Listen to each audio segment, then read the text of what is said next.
We are now recording, and hello, and welcome to another episode of the Hallsten Experience. I'm the host, Robin, and today I have a special guest with me, Kåre Landfald, who is the founder of Zen Coaching.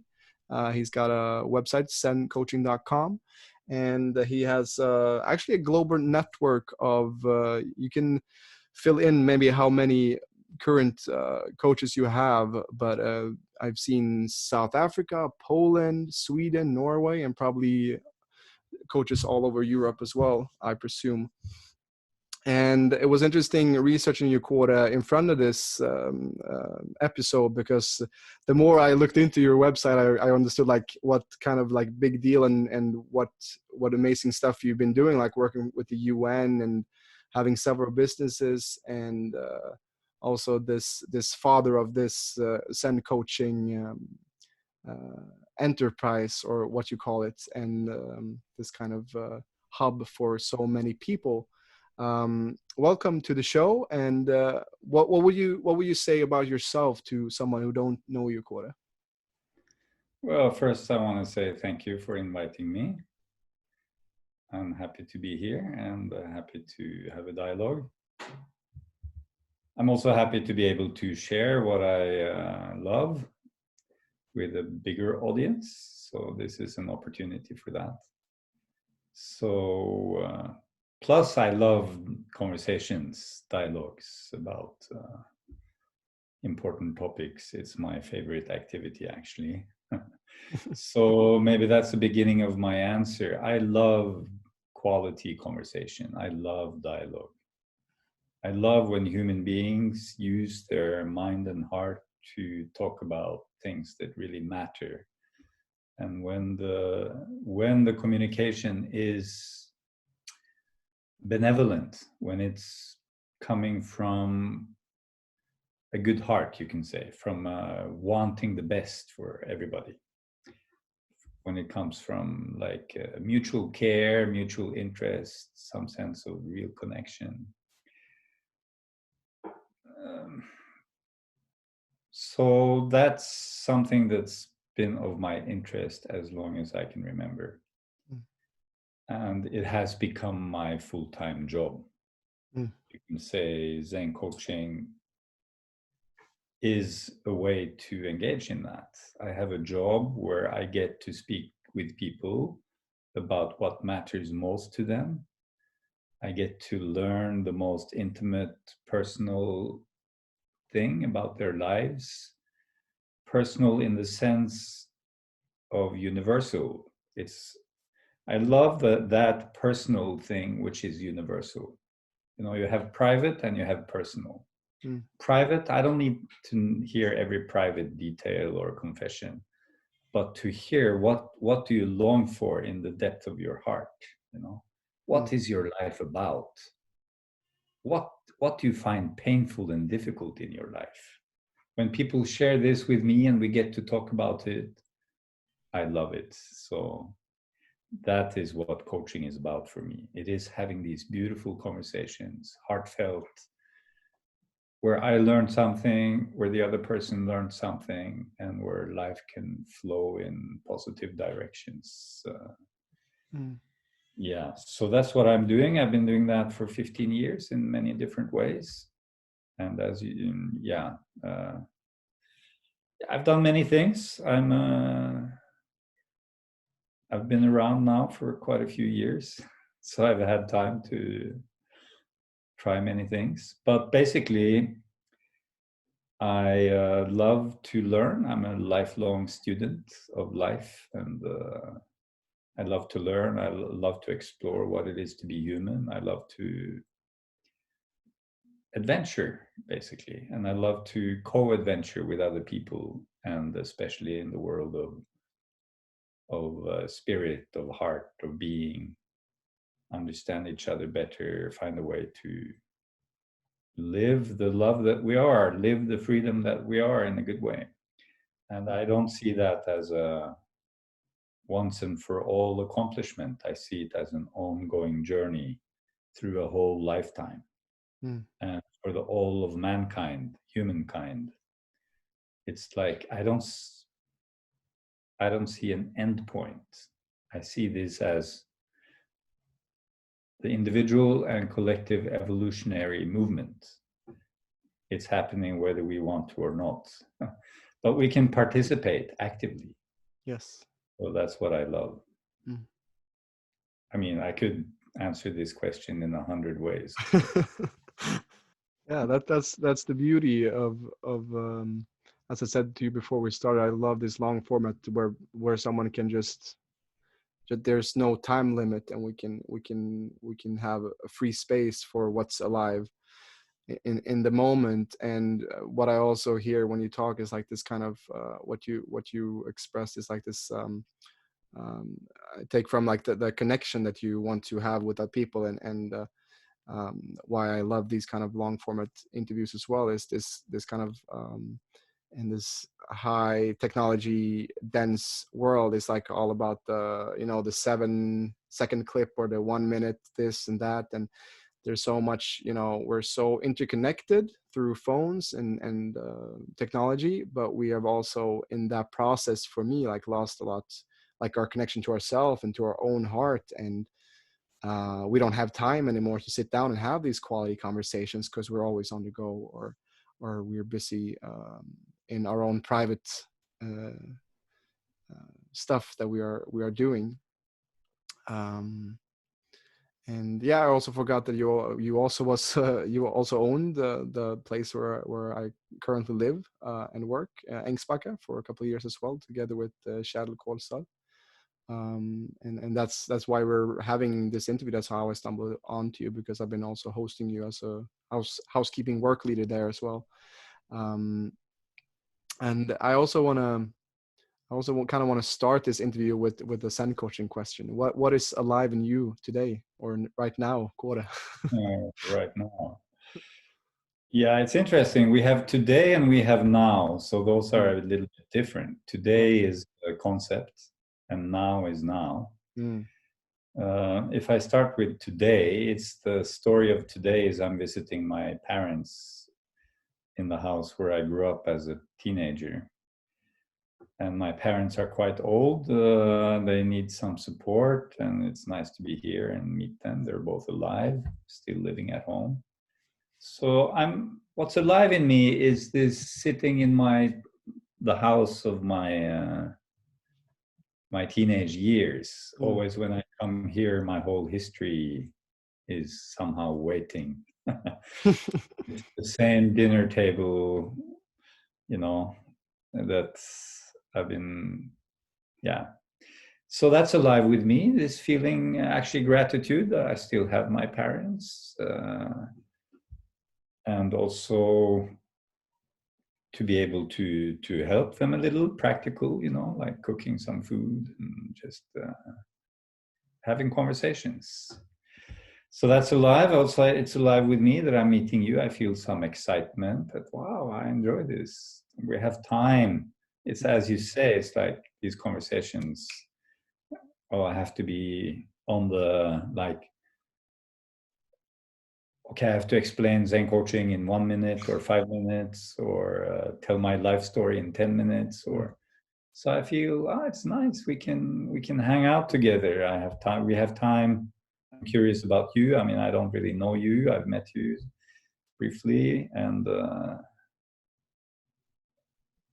yeah. So I'm curious and open and happy to be here, basically. Yeah. Yeah, that's what I also love is like this kind of back and forth. It doesn't have to be, we can let go of the structure of being an interview and also like give and take with perspectives from our lives or whatever, and that's what makes a conversation, right? And also what comes to mind is also the expression that music is like the silence in between the notes. Like that's where the beauty is, like in the silence or in the stillness. And when we have time to drop down and drop into that stillness, that's when the magic gets created, not when we're trying to, how the whole current situation is evolving globally with this COVID-19. It's so interesting to see how when everything stops, that our system collapses. Isn't that like a funny is a nice, or not maybe nice, but it's an interesting view that when everything stops, like what still works is nature, and not our system or the things that we are working in this capitalistic society, that growth is must go up all the time and not like in this circular motion of that nature is following. um so yeah, yeah, it's very interesting, I think. Yeah, I mean, it is a most interesting time for Mm, sure, mm, with both on the side of challenges and on the side of possibilities, you yeah. know. I mean, this one thing I see with coaching, we always explore these two roads. There's the road of challenges and there's the road of possibilities. Actually, three roads.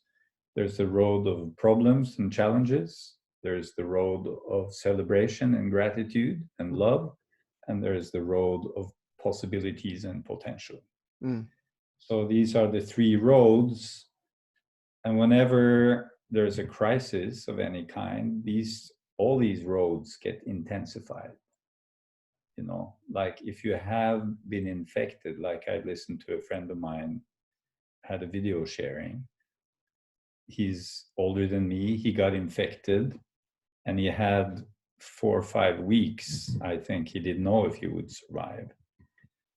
Now he's feeling much better, and he shared his incredible gratitude to be mm, able to breathe and just go for a walk, you know, like, so that intensifies the joy. Just, and wow, I can take an in breath and an out breath. What else do I need? You mm, know, so it intensifies the celebration, but it also intensifies, like another thing he shared was, I realized there are things I haven't said to my wife that I need to say in this lifetime while I'm still alive, you know. mm, It's like, shit. You know, life and death has a tendency to wake us up, both to our problems and to our gratitude. And so I feel this is individually and collectively, everything gets more intense.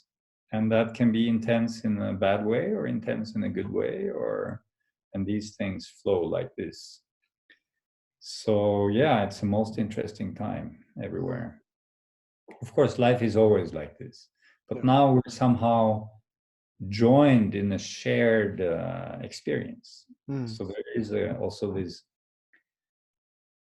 amazing feeling that we're in this together globally. Wow. I just before this interview, I got a long message from a friend in Cape Town telling me, okay, this is the situation in Cape Town, in the townships, and oh, you know, we're just waiting for the wave to come. And so we're like, the people, because I go a lot to Cape Town, the people in Cape Town and me, we're facing the same virus, which has the same symptoms with possible death. So we're sharing now, our reality is quite different. If you live in a township in Cape Town, or if you live in the suburbs of Oslo as a middle class person, those are very different socioeconomic situations. You know? But somehow we're in the same reality. We both have to worry about our old parents, for instance, whether we live there or there, and the whole planet now. We have this common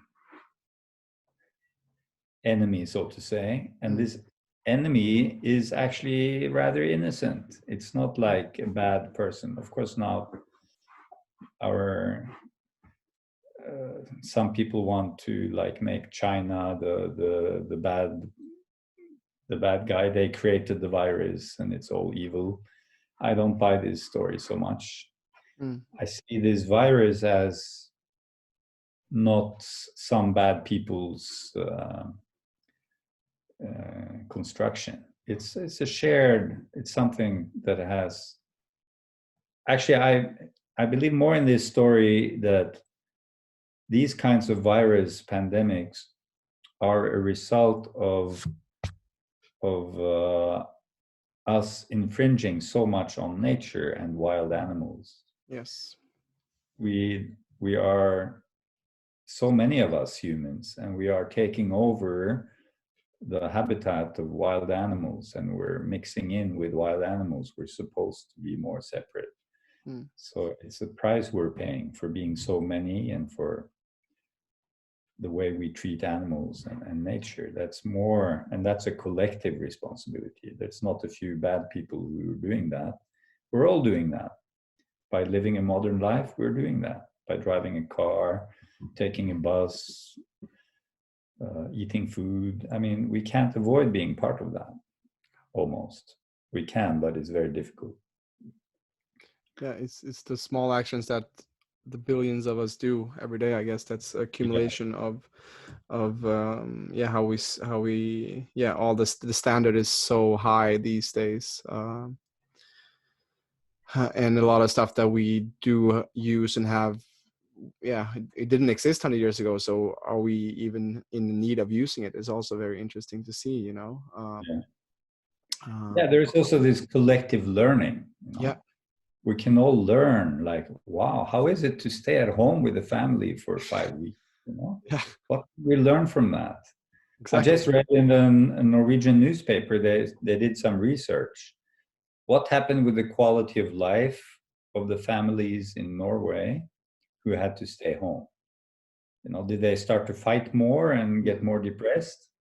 Or did the quality of life of the family improve? It's an interesting question. You know, for a few days, maybe it's nice to have more time together. On the other hand, maybe you start fighting and it's more difficult. But actually, some small research showed that the quality of life improved actually. For these families who've been living in lockdown now in Norway, average, the quality of life improved. Some small research they did. So I found that quite interesting. That's interesting. Yeah.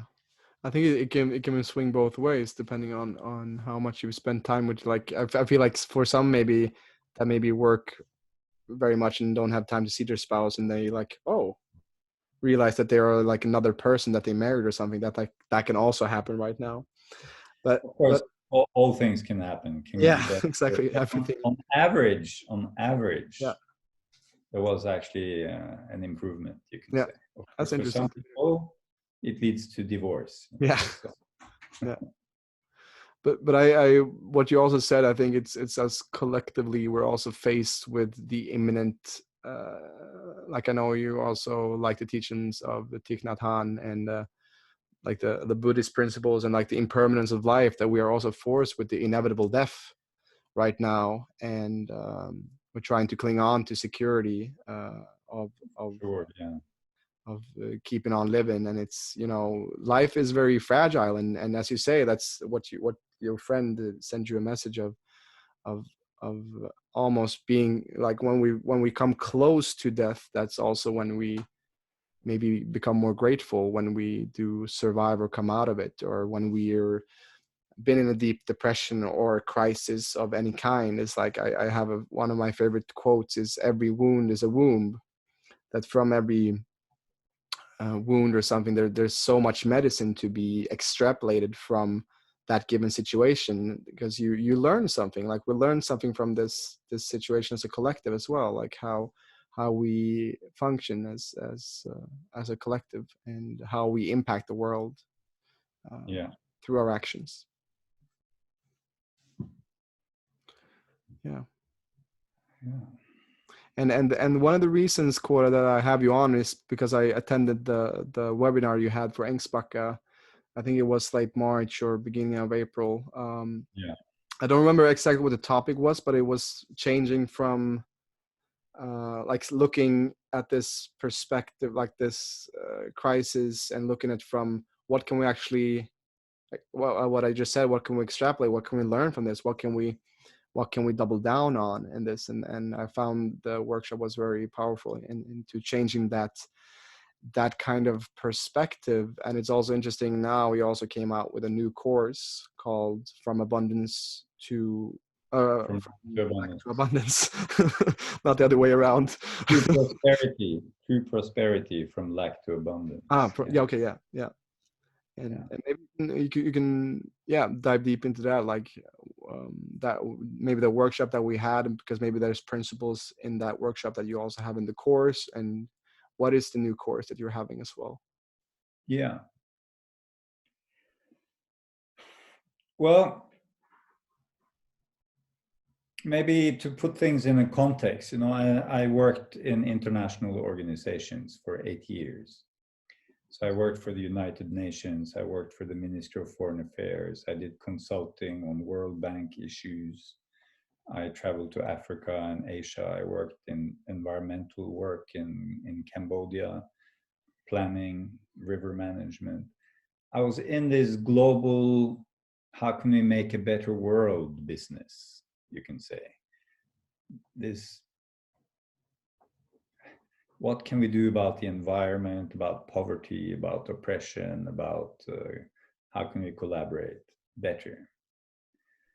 How can we make a better planet? And I got a bit disillusioned about the whole attempt, because I feel the institutions which are working for these kinds of improvements are often a bit dysfunctional.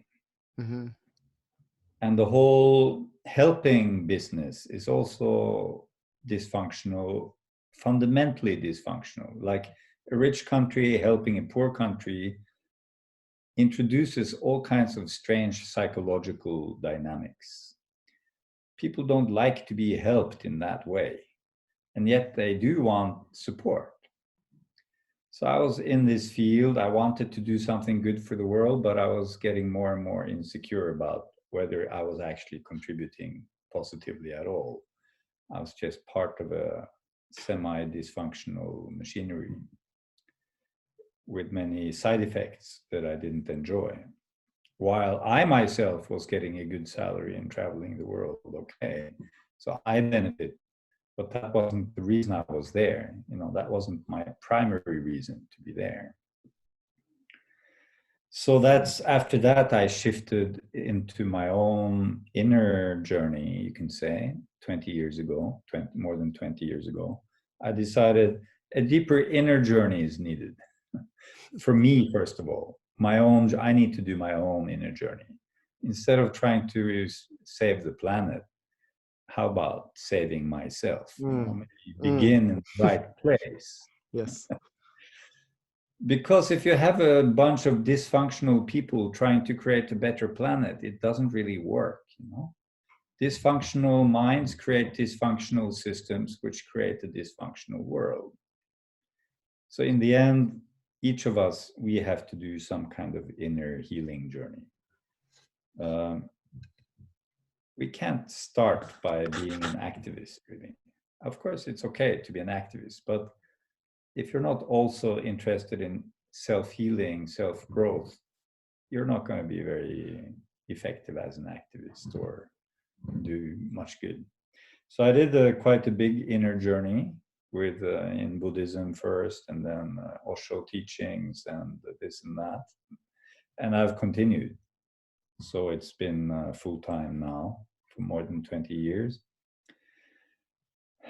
And in the process, whatever I learned, I started to teach, not because I felt so enlightened, but because whatever tools I discovered, I wanted more people to have access to them. And I also saw that by sharing, I learn more. So it's a win-win. So now I've been exploring and sharing and teaching and coaching for so many years, 15, 20 years. And gradually everything becomes more and more clear. What are the root causes of our difficulties individually and collectively? And one way to describe the root cause is that most human beings are operating from a place of lack. We feel something is missing inside, basically. And we feel we need to get it. We need to get it from somewhere. So we're a bit like what they say in Buddhism, they call hungry ghosts. Hungry ghost is a being with a big hungry belly and a very tiny food tract. Mm. So the food doesn't come through. So it's never satisfied, can never get enough food. So we're operating from this kind of situation a lot, individually and collectively. So there's this, like you said, wound. There's a wound inside. There's a hole. There's a lacking. Now, it's not nice to have this feeling of being really hungry. Now, I mean hungry not only for food, but hungry for meaning, hungry for love, hungry for connection, hungry for fun, hungry for joy, hungry for value. So we're all these things we're hungry for. And we might not be aware we're hungry for it because we're so busy, eating chocolate. If we're successful in getting what we need, like enough money, enough friends, enough this, enough that, then we feel quite satisfied. So we feel okay. We're not aware that we're operating from lack. But poke us a little bit, give us a little challenge. And the whole hunger, which is hiding inside, it is there, will immediately be activated. And then we start to operate from anger, fear, control. So basically, whatever problems we see in the world, it comes from this operating from lack. Now, most people are operating from lack most of the time and without being aware of it. And it's actually quite a big journey to discover that inside, which is already full. There is a fullness. This lack is not real. It's not actually anything lacking. There is a disconnection inside. We're disconnected from the treasures, you can say, of our own being, our own existence. So as we reconnect inside, we discover this, what I call true prosperity. Actually, nothing is lacking, nothing is missing. Even on the deathbed, I can be rich. I'm losing everything. But inside, I can be rich. Because richness is this inner state. It's an inner truth.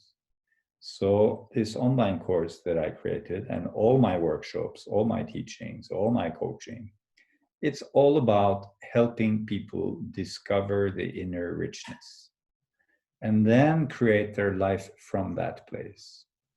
And I would say it's not something I made up. It is, if you look at the essence of any spiritual tradition, it is the message of every genuine spiritual tradition. By spiritual, I mean any teaching and practice that supports people in discovering the richness of their own nature. And that is described in different ways in different traditions. And there are different practices or principles or tools or whatever. There's as you know, since you hang out at Engspakka, there's a zillion different pathways. Yeah. However, they all boil down to this: there is an inner richness in our very being. And unless we discover that, we will always be hungry and we will always be afraid. And even if we don't feel hungry or afraid, scratch on the surface, take away some of our goodies, and immediately we're like a wild tiger defending our territory. And if you look at all the wars, all the violence, all the oppression, all the greed, all the selfishness, nothing can be done about it unless more of us discover this place of inner richness. So I feel, after working in international development field for so many years, and more years in inner development, I feel these are not two different fields. To do inner healing work is a political act, in my view. So when I go, I also work in organizations, businesses, I do leadership coaching. I don't work in any different way. If you want to have an organization that works, the people in the organization have to come from this place of inner richness. When you are in touch with that, you become more intelligent, more wise, more compassionate, more caring, more creative, more in enjoyment. And then your organization works better, and what you produce is better for the world. So for me, there is no, business, politics, inner growth. These are not different fields for me. So this online course is a journey where I share like the tools I find to be the most simple, most powerful tools to help us remember and get in touch with that place. It's there, it's in us. We have it, we are it. It's a remembering. So I share some simple tools through guided journeys and practices and teachings, and people can do it from home. So for me, it's a beautiful opportunity. From wherever you are, you can do this journey. It's a 40-day journey, or you can spread it out over a year if you want. But it's what I teach in my workshops. It's what I do in my coaching. It's, that's what I'm passionate about in my own life, but also I want everybody to have access to these tools. And of course, these are not exactly my tools. Zen Coaching is my baby, you can say. But of course, the content I learned from others, most of it. It is my way of putting together what I find the most exciting, useful, helpful. Zen, of course, has a link to Zen Buddhism, but it also means here now, to really meet the moment fully, to enter the moment, to be in the moment. Wow. Yes, I can go Yeah. on. Let's stop here. This is exactly what this is for. And it's very beautiful to just listen, actually, to take in this. What comes to mind is like the I think it's Jesus who said that kingdom lies within, right? And there's so much thing that I can say and say from my experience of my life is like there's so many times where I've been just being that hungry ghost, like putting my self-worth in a project or an end goal of attaining this thing, and then I will feel complete. Then I will be okay. And after that, that event, I will have friends or a girlfriend or blah blah blah. Fill in the blank, And the more I've done that enough times now to realize, that it's never gonna be that. It's always going to be the journey to that will be the most fruitful, and the person we're becoming on that path of resolving, maybe finding our medicine, resolving the wounds that we do have. Because there's been times when I've been achieving a goal and then having this amazing experience, and then the day after is a new day, and you stand up on top of that mountain and you're like, that was it. What now? What do I now fill my life with? Or what do I now, what's my purpose now after I put everything I had into this stream? I'm reminded because, we belong to different age groups. You're in your 20s, I'm in my 50s. And it also reminds me that the way I see life is that there is an impulse in us, our biology, our being, to manifest our capacities. So there is something to be said for really going for it. I want to achieve this. Yeah. So, I mean, it's also to have to not judge goal orientation. I think it's okay, especially in one's 20s, especially as a man. I think in your 20s, me too. I was like this in my 20s. I really needed to challenge myself physically. Yes. Yes. I needed to do adventure sports. I needed to challenge my fears, go rock climbing and hang gliding, and and go to the Himalayas and this and that and the other. I needed to do some really challenging physical things. It's like I needed to test my capacities. Mm. It wasn't so much about proving myself to others. It was like an impulse within my being. What is this body capable of? Yes.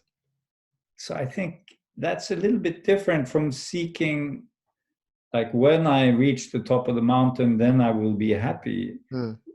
That's, of course, a bit of an illusion, Yeah. because 2 days later you need a new mountain to go up. Yes. But I think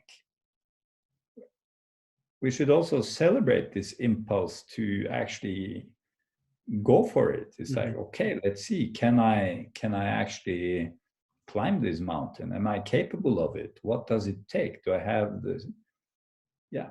So I want to celebrate this impulse, and especially in youth, physically, for instance, and like also to discover my capacities. We need to maybe have some goals and challenge ourselves and see what I'm capable of, and not say that, yeah, it's easy to throw the baby out with the bathwater, Yeah. because it's true, the goal will not satisfy us.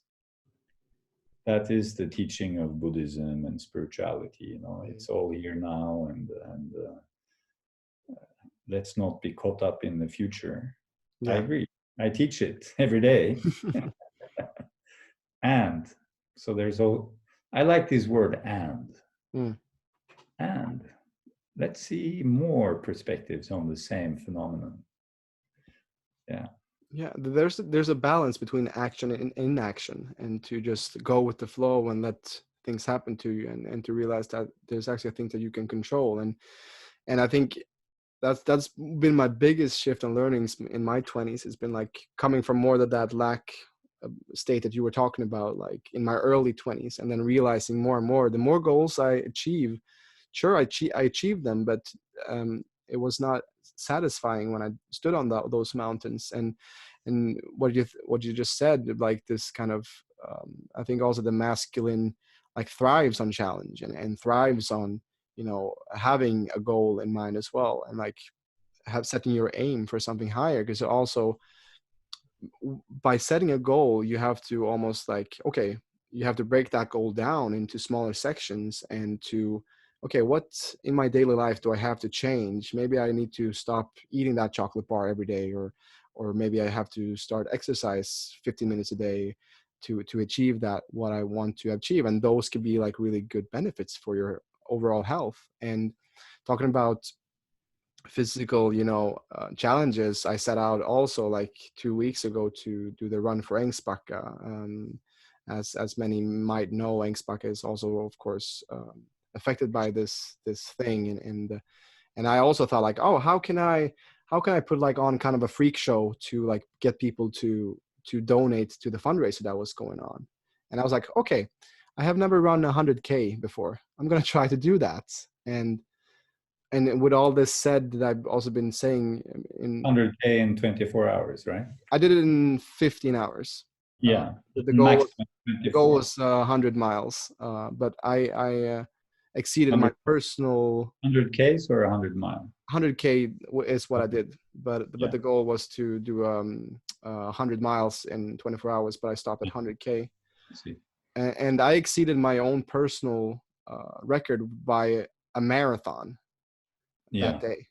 And it's also showing me, as you say, like to really explore the capabilities of our both psyche and our physical mind, our physical being, is so important, because that's like one of my mottos in life, is this: if I try consciously to seek out discomfort or challenges, then the subconscious, when because challenges will always arise in your life, when you think that you're done with something, or that you've can close a chapter, get ready, because something else is going to come and challenge you in some other ways. And I see the more you can that's my philosophy. The more I can put myself consciously in an uncomfortable situation, then when the uncomfortable subconscious, whatever it is, will come, then you are more adapted to face that adversity, because you're putting yourself through that kind of initiation yourself, instead of waiting for it to come over you. Yeah, it's a good point. I don't know if I mentioned that in my workshop that you attended, but one of the slogans I use is learn to get comfortable with discomfort. So that's basically what you're saying. Yeah. Because if we're interested in personal growth, then this is the key. Yes. If we can get comfortable with uncomfortable emotions, so that uncomfortable emotions don't feel like such a threat to us, then there is a huge benefit. So this is one of my main teachings: learn to get comfortable with discomfort. Yes. And the second part to that slogan is showing up to what shows up. And they go together. It's like, if you decide, okay, I'm going to run, see how far I can run in 24 hours, then you're going to face discomfort for sure. Yes. And you're going to have to show up to what shows up, right? So these two are two of the main principles I follow and teach. It's like, and it's not easy, actually. It's not easy principles to follow, because we are in a way hardwired to avoid discomfort. Yes. This is part of our survival mechanism. Like any animal will seek comfort and avoid discomfort. This is instinct. This is biology. This makes logical sense. And nothing wrong with seeking comfort, But we know what happens when we make comfort our primary goal in life. Something stops, some development stops. Life is not only about being comfortable, it's about something bigger than that. Yes. Or we can say there is a deeper comfort than physical comfort. Yeah, there's a comfort that goes beyond physical pleasure. I think every mother, every parent of a small child knows about this. It's not just comfortable to take care of a baby, they tell me. I don't have children, but I understand it's quite a big task. It's not just pleasure. If you're just looking for comfort and pleasure, why would you have babies? There must be something more you're looking for than comfort, Yeah. For sure. We are looking for meaning more than comfort. If we look more deeply, we're looking much more interested in meaning. But then we want to ride two horses. We want to ride the horse of meaning and the horse of no discomfort. Yeah. I think this is a big mistake. So I agree with you. We got to seek out comfort, or at least we got to learn to make friends with the comfort that shows up, because it will show up. And how we relate to discomfort, emotional discomfort especially, determines how our life will look, actually. Yeah. And for me, it's like a philosophy of like sharpening that sword every day. It's not something that you can do and prepare yourself in one day. It's like like whatever your practice is, if it's silent sitting, if it's going to the gym, if it's doing Osho dynamic, whatever it is, it's very important to in times of prosperity to also to be ready for when times will get maybe tighter or more, like what we see now is like a time of constriction and like a kind of decomposition or decompressing. And can you thrive in that environment? And that's what's, I think, is the biggest problem with the spiritual sphere or the spiritual world, is that people are just seeking, I've heard the expression bliss bunnies is quite a funny expression. Like people are just looking for the happy, love, connection, all of those like nice emotions and feelings, instead of also looking at the other side of the spectrum as well, that the one, they can't exist without the other. Like how will we know love if we don't have experienced fear or hate or grief and stuff like that?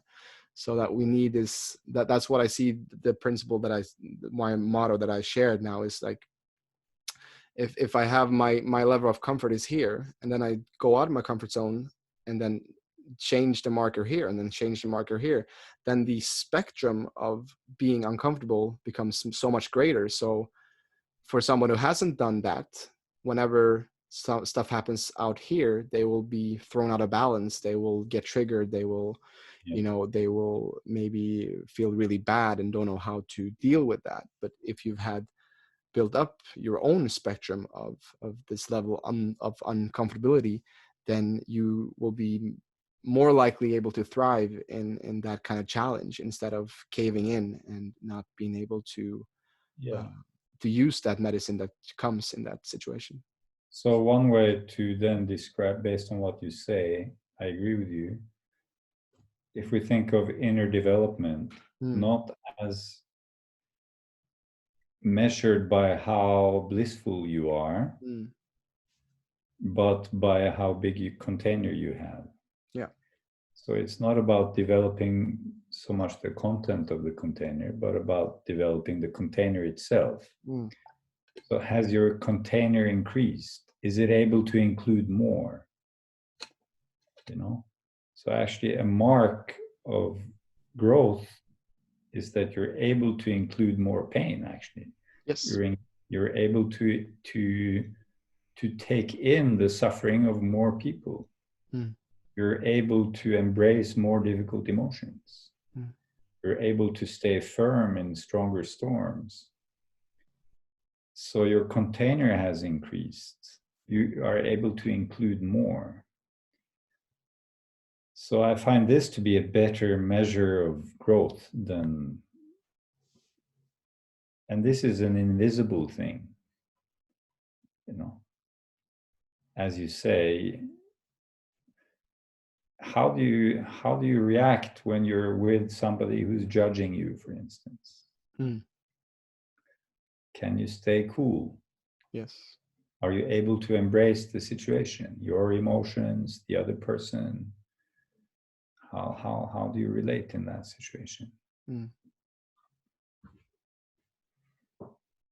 exactly.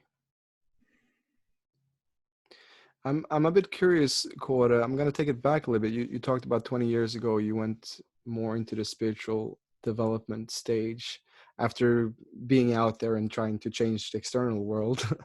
What was there like a moment that was just like that the light switched, or was it like a gradual like initiation? And what was the first maybe spiritual teachings or first mentor that you came across during that time? Yeah, some people have these massive shifts, like they're living one kind of life and then a big shift happens and then a completely new kind of life starts. For me, I don't experience my life in this way. From my teenage years, I was having these curiosity about, what is life? What am I supposed to do with this life? Who am I? Mm. What is this life about? I had these questions in my teenage years. So and then that developed into a strong interest in philosophy. So for many years, I was reading a lot and studying, even also at university, philosophy. I wrote some theses mostly on philosophy, and I spent years going deep into various difficult philosophical, especially existentialism and phenomenology. And this was my spiritual journey, you can say. I was interested in who am I and what is life and how am I supposed to live. what is most meaningful. This was my interest since I was 20 or 18 or 16. So, and in that process, I was reading a lot of philosophy and reflecting and thinking and writing and so on. And in that process, I came across Zen literature, books about Zen, which were quite mysterious to me, a whole different way of writing about life than what I was used to. So many years I was reading books like that, Taoism, I got a hold when I was 25, first the Tao Te Ching. It's a completely different approach. So I was mesmerized, but I didn't really understand what they were talking about, but I was so attracted to it. So I had a strong attraction and I had this interest. It was more that this interest took stronger and stronger hold. And maybe a catalyst was some very difficult intimate relationships, some very intense romantic suffering, Yes. So the intensity of my suffering, this was in my early 30s,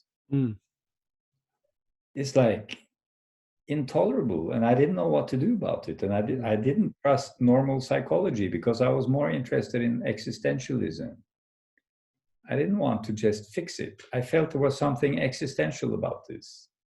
So I didn't, at that time, you didn't have Ängsbacka, and I didn't have any friends who were practicing meditation or healing or anything. Now it's everywhere. There's YouTube, you're flooded. At that time, I had nobody. It was me and my books, and that's it. And finally, I fell in love with the books of Thich Nhat Hanh. And I saw at the end of the book, they said, you can visit our practice center and monastery anytime. And then I said, I have to go there. I knew I needed to enter meditation. I knew I was at a dead end with psychology and philosophy and so on. I knew intuitively meditation is the next step, but I was afraid that I would fail, actually. I was afraid that, and I think, so basically, I think for most people who are interested in growth, there are two streams of motivation. One stream is suffering. We want to be free of suffering. And another stream is curiosity. We are simply curious beings. Like, what is this life? This is quite a strange place to be. It's strange that I exist. Everything is a bit wonderful in a strange way. And a feeling that science, physical science, doesn't explain the essence of this life. You cannot go to biology or physics and get an answer on the meaning of life. They don't provide those answers. They don't ask those questions. You have to go to spirituality or philosophy. So these two streams, curiosity, wonder. So some people are born with this wonder, or it's alive in them, this genuine curiosity about the deeper questions. And then some people suffer extra. So when these two come together, there's a very strong motivation. Something needs to be done here. So that's how it was for me. I had both these streams very much alive in me. I said, shit, I gotta get serious here and go see a Zen master in real life, a living Buddha. Not just read about the Buddha in a book. There's a living Buddha in France. So I went there and I fell completely in love with that. And that's, you can say, after my first meditation retreat, 10 days in Plum Village in France, I was completely sold. I felt, this is it, this is the real thing. This is not speculation. This is it. If I want to go deeper, this is what I need to focus on. So that's what I did. And so you can say that was the turning point, but there was a lead up time of 20 years to that turning point. So for me, it's a gradual process, but this gradual process has some big flags. Mm. And the biggest turning point was I actually took the step and did a 10-day meditation retreat. Yeah. So I say to people who are interested in personal growth and who read a lot of books, I say, philosophy can take you that far. Yeah. If you want to go further, you have to enter the path of meditation. Mm. And It's powerful. And there's all these gradual. When you look back at your life, you see how everything is just connected. But when you're in the midst of it, it's like, what the fuck is going on? You know? Exactly. There's an unfolding thread in every person's life, and this thread is actually part of the mystery of existence. Actually, how this thread is unfolding. Who is in control of this thread? Yeah. Exactly. Thank you for sharing that journey. Yeah. How is it today? Are you still?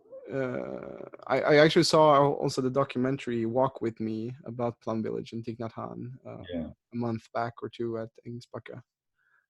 And yeah, really enjoyed it, like the cinematography and how also it was quite zen, the whole like very simple and not that much noise, and it just to see how it was to live in there and stuff like that. So and he recently passed, no? Or not yet. I'm thinking of Ramdas.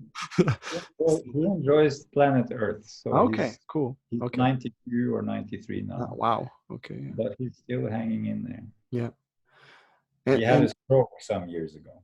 Okay. So all right. Yeah. Not teaching. And how is it today? Do you still, I guess you still follow his teachings but is there anybody that you feel now that you have been encountering like the last couple of years that you've been really also diving deep into or Yeah, so for me, I love the tradition of Zen, and I love the teachings of Thich Nhat Hanh. But I'm not really a follower as such. It's more like a foundation for me. It's a foundation of mindfulness and basic Buddhist teachings of impermanence and non-self and so on. But my main path at the moment is the diamond approach. So that is a different tradition that it's a modern new tradition started by, for those who don't know about it, started by Almas, who's from Kuwait originally but lives in California all his grown-up life. So I'm a student in that path. So I'm very much immersed in those teachings. And one thing before that, I did a lot of different teachings with Osho teachers, like inner child work. I've also done a lot of family constellation, Osho style. Different teachers of Osho, Nukunu, a Danish teacher also, and Rahasya Nura. So Osho therapy, Osho meditation practices, and so on. And one thing I loved when I got in touch with the teachings of Osho through those Osho teachers was that most of them are introducing various forms of inquiry work, as we did in the workshop you attended. So I fell in love with this as a method.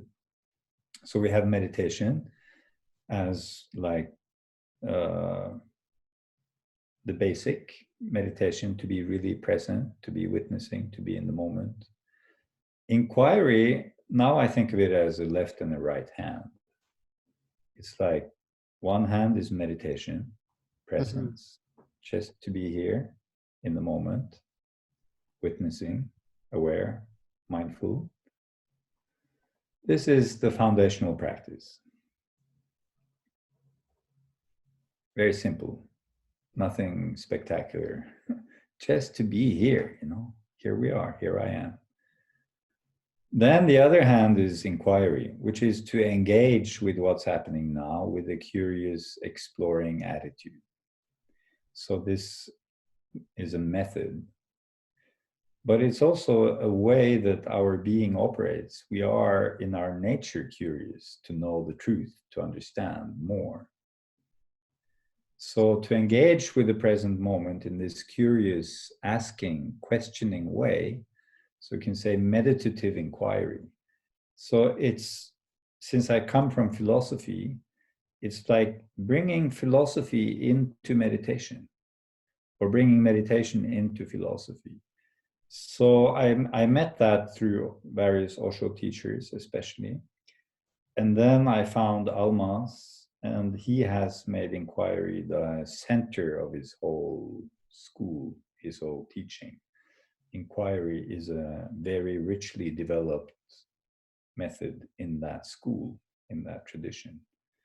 And that is what I was already doing, but through the diamond approach, I have learned a lot more about inquiry. It's a very rich and very profound way of personal growth. So, and it fits super well with coaching, because what is a coach doing? A good coach is somebody who listens in presence and asks really good questions. And a good question is simply an inquiry question. It's like I ask you, so what's most important for you in your life? So if I ask you a question like this, something happens inside immediately, right? Yes. If I ask that as a genuine question, and I'm not asking from here, like, give me the facts, what's most important for you? Then you don't want to answer it, because it's a precious question. You only want to answer me if I ask from here. Why would you share what's most important in your life to somebody who's asking from here? Would you want to do it? I don't think so. No, you only want to ask if you feel I'm asking you from my heart to your heart. What is most important for you? What's most valuable? What do you love the most?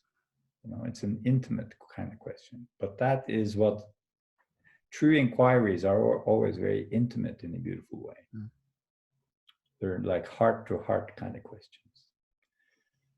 So that's, and still I'm also interested in the family constellations work.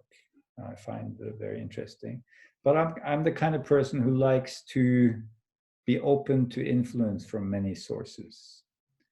So I'm not fixed in one way.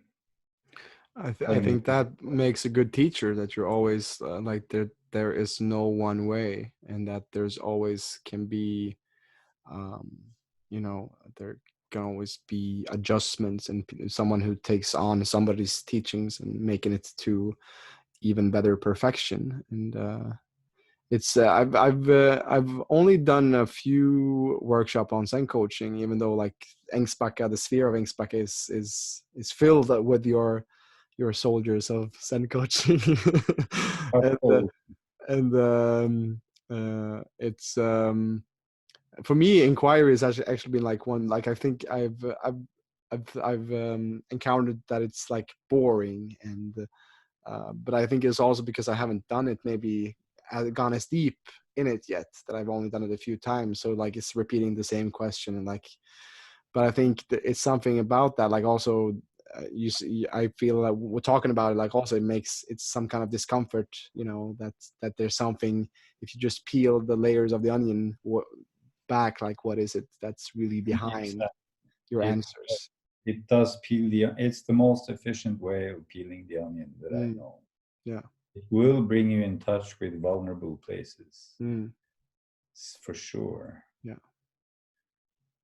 I just, when you spoke, I thought there is no one way, but there is Wu Wei. You know Wu Wei? No.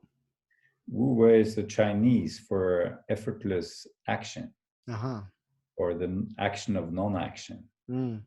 It's, I love this concept of Wu Wei, non-doing, the non-doing doing. So there's no one way, but there is Wu Wei. So I'm very much attracted I'm very much attracted to any teacher or teaching that emphasizes non-doing.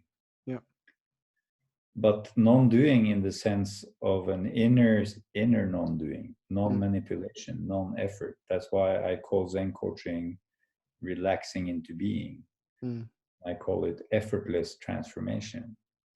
So there is something in life that is accessible by stopping our doing.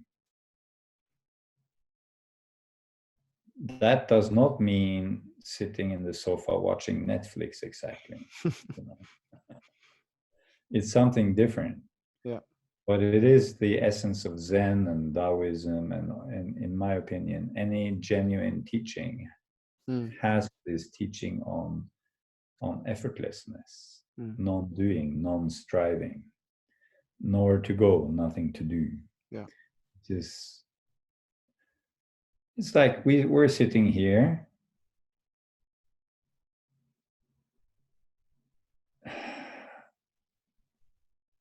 And if we don't try to reach anywhere, we can feel the presence, right? Even you're on a computer screen for me, and I'm on a computer screen for you. We are in the same moment, right? As I sit here with you, I can feel the presence now. Can you feel it? Yeah.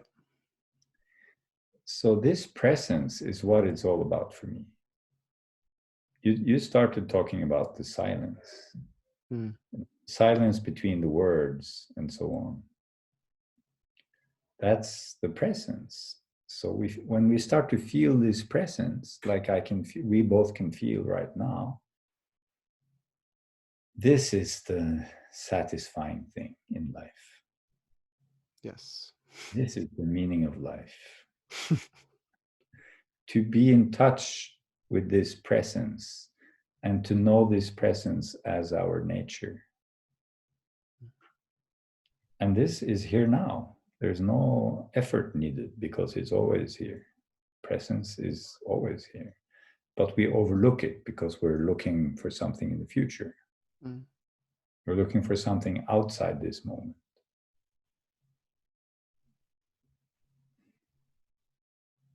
So in Zen coaching, this is the thing we're inviting always, an awareness of, that I'm sitting with a client, and in almost every session, we discover this place of instant satisfaction at a deeper level. And then the mind goes silent, actually. It's like, oh, I can just enjoy the moment, actually. All my problems disappeared for a moment. All my goals disappeared for a moment.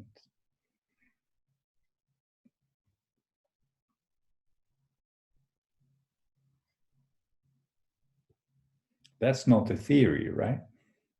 That's a lived experience. All about, allowing what is to come up. And for me, it's also a practice, whenever somebody's late, or somebody, like when you have a meeting with somebody and somebody is late, or somebody happens, or they don't call you or text you if they don't come, and then you sit there for an hour, and then just like to allow even that, and not to, of course there can be anger and frustration, but also like, okay, every time there's somebody late, I can just sit and be in the, as you say, with the presence of, with someone being late 5 minutes, you have the gift of maybe meditating for 5 minutes and just being in silence, instead of like, I add something to that. Yeah. Let's say one day you're able to just enjoy the moment and meditate, and just, okay, I can enjoy myself. And another time you're actually getting super annoyed that this person is late, because it's not 5 minutes, it's 35 minutes, the person is still not there. And you feel all this annoyance. Now what to do? Yeah. What then? That's where inquiry comes in. You can get curious about your annoyance, and you can start asking yourself some questions about your irritation. You can do self-inquiry on your reaction. Mm. That's what I mean by inquiry. So number one, you notice that you're annoyed.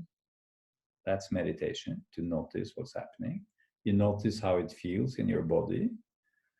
You're not just thinking about how stupid the other person is. You're noticing that you're thinking that the other person is stupid. That's meditation. Yes. You're not just believing in your thoughts, you're observing your thoughts also. Mm. You're a step away from believing your thoughts. Mm. You're observing your thoughts and you're observing your feelings. Now that's the path of meditation, mindfulness. Then you add the path of inquiry into it, and then you get curious. What makes me so irritated? What exactly is this feeling in my belly?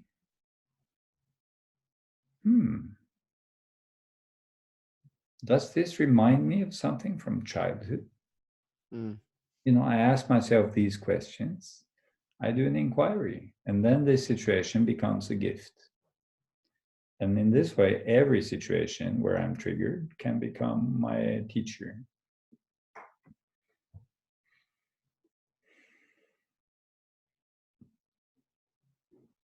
Yeah, that's powerful, because then you don't need a teacher to. Yeah. You're self-teaching yourself. You're just inquiring yourself. What's up with this shit that I'm currently Exactly. dealing with? Yeah. Can we dissect the shit? That reminds me of another slogan, more informal, not so public slogan. Shit happens, then shift happens. Mm. We are the shit shifters. That's a really good one. A more poetic way to say it is what Thich Nhat Hanh always said, no mud, no lotus. Mm. Yes. Our pain and trouble is the compost out of which the flowers grow. Yes. And we said in the beginning, without the difficulties, certain aspects of our being cannot be discovered or developed, like compassion. If you have never experienced pain and suffering, your compassion doesn't really grow. Mm. Some of the most compassionate people on the planet are the people who've suffered hugely. Yeah. Like Thich Nhat Hanh has suffered hugely. Dalai Lama has suffered hugely. Nelson Mandela has suffered hugely. These heroes, if you look at their life stories, you see that they have been through worse shit than most people. Mm. And they are, beacons of compassion. Yeah. And there you see that spectrum of like what they have, like the container that they have created or been forced into to evolve into is so great, so it can hold so much space for other people to come in. Yeah. Dalai Lama always says that his most important teacher was Mao Zedong, who was responsible when Tibet was invaded and destroyed, basically. Yeah, and that's what you also have in all the philosophy or religion, that like you talk about the diamond approach. I guess that's also like with diamonds get created by pressure, and one of my favorite, I'm also a lot into astrology, and one of my favorite archetypes is Chiron, which is the wounded healer, the half man half horse, the centaur who gets injured and can find his way to heal, but on the way to healing he finds all other remedies for other people, so they can come under his umbrella and get mentored by him, and to get the teachings that they need from him, because he's trying to fix his own wound, and in that process he also finds other wounds and how to heal those. I see that now that I teach and coach, I see that every suffering and pain and trouble I've experienced in my life is such a gift when I teach. Yes. And when I coach. I know what I'm talking about from direct experience, I've faced these feelings. Of course, I haven't faced I have never faced starvation, Mm. poverty. Many things I haven't faced, but I have faced many challenges, emotional challenges. I have suffered in many different ways, struggled in many different ways, and every struggle is now a gift when I teach, when I coach. So it's good to remember. Yeah. It's hard to remember in the middle of it, of course. Yeah, because that usually sucks quite quite much sometimes. it's, it's hard to be grateful in the moment when we, but it creates a depth in us, and it's also I think about the a Carl Jung quote that as deep as your roots go, the higher your branches can soar out up into the air, like the it's a yin and yang, the yin and the yang, and the yang and the yin.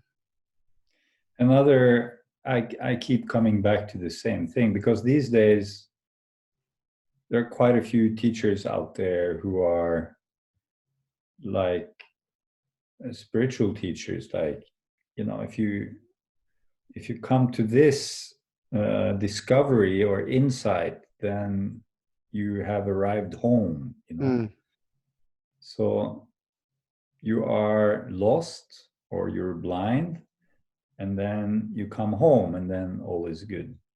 So that's a kind of picture of a growth path, you can say. It's like the enlightenment journey. mm, My perspective is a little bit different.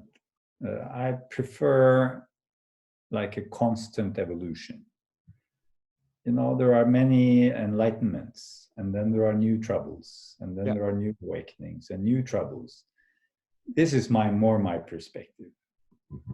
It's like, yeah, we're gonna face new challenges constantly, and life is this journey. We'll discover life is wonderful and life is difficult, and this will continue, in my view. And it's okay. It's okay that it is like this. It's it's an adventure journey, Mm. and Yeah, to face it with curiosity, because I'm I was also curious when I looked into your bio of you started Zen coaching in 2005 when you were still owning Ängsbacka, I guess. yeah. I'm curious as well, like, because you were in that phase of what kind of Ängsbacka is going through now, this kind of deep like restructuring, or you know, it's a deep challenge there as well. And um, I was curious if because you sold Ängsbacka in '09 or '08. Yeah, Something like that, nine yeah. maybe. So I was curious also, like what we talked about, the wound is the womb, is was Zen coaching a seed that was sprouted out of out of your, how do you say it, the end of your time with Ängsbacka was then the Zen coaching that came up and grew out of that, because I can just imagine that it was also a very deeply challenging time for you personally, trying to own and hold the space there. Yeah, well, the story is like this. I spent a lot of 2 years in Plum Village in France, and one message of the Zen master there, Thich Nhat Hanh, was, if you're on a personal growth path, then the most important thing is community. You gotta have your community, your friends on the path. Mm. And helping build communities is the most noble thing you can do with your life. So he kept repeating this message like 100 times. And it sank into me. It's like I felt this is true. So when I came back to Norway, I said, where's my community? I want to be part of a meditation community, a healing community. Where is it? And 2 weeks later, Ängsbacka shows up in my awareness through a flyer. I saw the flyer and I knew this was my community. It took about 30 seconds. And then I went there to check, and I got completely confirmed. Yes, this is my community. And then I moved there and I had a great time. I lived there for half a year as a volunteer, and I loved it. I fell in love with the place and the practice practice and the people. For those who are listening here who don't maybe know about Ängsbacka, it's the biggest personal growth center in Scandinavia, I think. And it's been around for 20 years, no more, 25 years. All right. Yeah. Yeah. Anyway, so I lived there and I fell in love with it. And then it was in crisis and collapsing. So basically, I bought it to help save it. And also as a challenge. We talked about challenge. Challenge. And also as a possibility to build community. I have to say I have 5% power. So we're going to have to end in a few minutes, actually. Okay. Yeah. I don't have my charger here. All right. So it might die in 10 minutes or so. Okay. Yeah, so I several aspects. I was already teaching at that time. But what I would say is Ängsbacka is the most wonderful place to experiment. It's an experimental field. So Zen Coaching grew out of all my experimental teaching at Ängsbacka. Experimental coaching. It's like this incredibly creative field of experimentation. So it grew out of Ängsbacka. And I decided I love so much to teach and I don't love as much to run a retreat center. That's a big headache. Huge headache. Financially, practically, it's a difficult job. And so I decided I have to focus on what I love the most and where I feel I have my biggest talent and gift. I want to teach and coach. So I made that decision. And from there, I haven't looked back. And it's been completely right. Yeah. So that's the short answer to that. Yes. Yeah. Let's. Then later, I bought another retreat center. I thought this is so much smaller. It will be so much easier. But a retreat center is a retreat center. Yeah. They are like a baby. They require a lot of attention. That lasted also only 3 years. And now, next time I want to buy a retreat center, I've told my friends, hit me over the head with this. Or at least challenge me, because there's a romantic side in me. Yeah. I think it's a beautiful thing to do, but one has to be prepared for the challenge. And my main focus is teaching. So I'm trying to keep my focus. Yeah. So I want to mention, since I'm running out of battery soon, that I talked about my online course. But what I love also so much is offering this 1-year Zen coaching training, which I do in Poland, in Sweden, in South Africa. So I'm having this 5-day workshop twice a year at Ängsbacka called Relaxing into Being, the Zen way of coaching. So this is what I really love, to meet as a group and go deep together. First for 5 days and then for a whole year. And then continuing, we're building this community. We're about 500-600 people now from 20 countries. And it's following up on that Plum Village Thich Nhat Hanh message. Building community is beautiful. He always said, alone you cannot accomplish much. Whatever you want to accomplish in life, alone you can't accomplish much. But together you can accomplish a lot. So I feel we're building this beautiful network of people who are collaborating and doing so many beautiful things. So it's like a global family of friends and project partners. So now, for instance, we have like 20 coaches offering free coronavirus crisis coaching support. So anybody can have free coaching. That's amazing. That's quite amazing. You just, free coaching and Zen coaching, good coaching, fantastic coaching. It's such a beautiful gift, and it's offered by this network. And we have a project in Cape Town, supporting a project in Cape Town, providing food for 200 people during these coronavirus. Like every 2 weeks, they get a big bag of food lasting the family for 2 weeks. That's also the network. We have free listening, public deep listening, sharing circles on the internet every week for free. some other people in the network offering. So all these beautiful things are happening in this community. So that's yeah, it's very inspiring to see. Yeah, it's amazing to see what you built up, and also to see what legacy this creates as well. Like, and hopefully it will continue to grow even after, like, what happens after, because that was one of the questions that I want to dive into, like, how do you imagine your legacy? But maybe that's for another time. Yeah, well, the short answer is this network, we try to create it so that it has an energy of its own.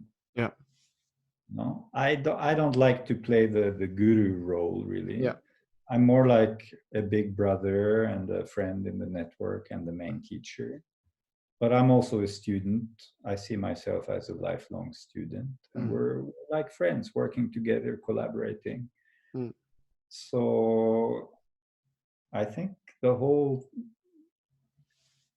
I'm focused now on supporting the network in such a way that it can be alive and well, independent of me. That's my intention. Yeah. Great. And one final question. Now I'm down to 3%. 3%. One final question before we wrap this up. Yeah. Kåre, what are you longing for in this moment? In this very moment. Wow. That's or also what you also long for, maybe in the long term, like what you see the vision for the Zen Coaching. You touched a little base on that already, but right now I'm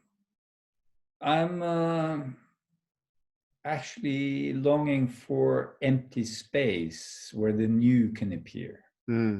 Now, when you have a successful thing going, you also get caught up in your own activities. So I'm longing to open up for the unknown, for the new more. Create more space in my soul and in my practical life for a new kind of adventure. So open up and like take some longer time off of my normal activities. Yeah. So it's like something about grace, surrender to the flow and to the adventure, what can show up when I don't plan so much. I'm quite scheduled since I have many workshops and things going on to open to some more adventure, newness, the unknown. Curiosity. Yeah, it's because I see all of life as a kind of school of surrender. Yeah. Surrender control to the bigger forces of life. This is like the school I'm in, the school of surrender. So there's a longing for a deeper surrender to something bigger, one can say. Great. What do you long for in this moment? In this moment, I'm longing for food. I'm a bit hungry, but in the long term, what I see for me. What did you say? And this period of your life, what do you long for? I long for me, I also, it feels like we're in this state collectively as a empty space in a way. And I've just also lost my job actually. And I'm very curious to see like what now, what can I create out of this? Another Robin, he has had a workshop called From Misery to Mystery. It's also really interesting to like see, okay, what can I do? And so that's why I do this interview. And like long for some creative endeavor now. Yes, exactly. Like something new and something that I've maybe been putting off because I've had to work that taken up time. And now, I want to impact the world with powerful conversations in a time where fear and other things are more predominant, and to have alternatives for people to also, to focus on the internal instead of the external. So I long for, I guess, also a connection and community in that sense of creating something for other people to tap into in this time of great uncertainty, and also how can we relax into this uncertainty and to help each other as a community instead of closing ourselves up and being afraid of one another. Great. Yeah. Thank you.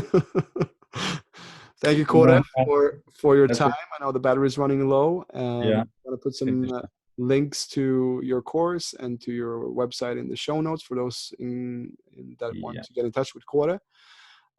Thank you for listening. Thank you for tuning in, and thank you, Kåre, for your time. Thank you to you. Hope to see you somewhere soon. Be well. Yes, thank you.